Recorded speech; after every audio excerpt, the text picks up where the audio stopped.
Mr. President, yesterday morning our friends across the aisle came to the floor to defend the health care plan that they and their colleagues are pushing through Congress. A plan that has at its foundation $1 trillion in spending, $500 billion in cuts to Medicare, higher premiums, higher taxes on just about everyone at a time of near double-digit unemployment, and limits on health care choices that millions of Americans now enjoy.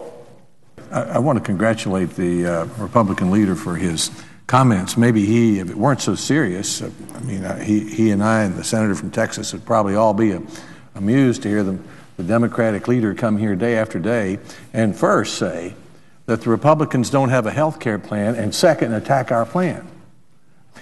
That's typical of the kind of talk we're getting about health care reform from the Democratic side.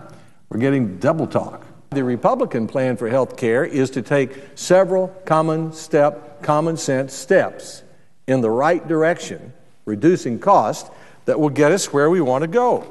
We want to read the bill, and we want to know what it costs. This is not a bill.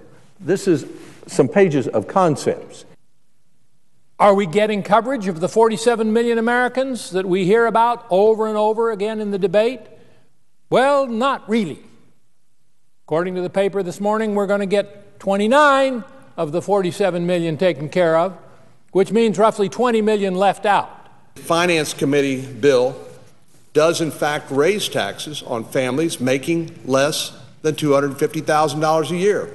And so the president can't keep his promise if we pass this particular legislation. We are committed, I think on a bipartisan basis, to reform our health care system. But the goal, and we need to keep our eye on the goal, is to bring down the cost and to cover people who currently are not covered.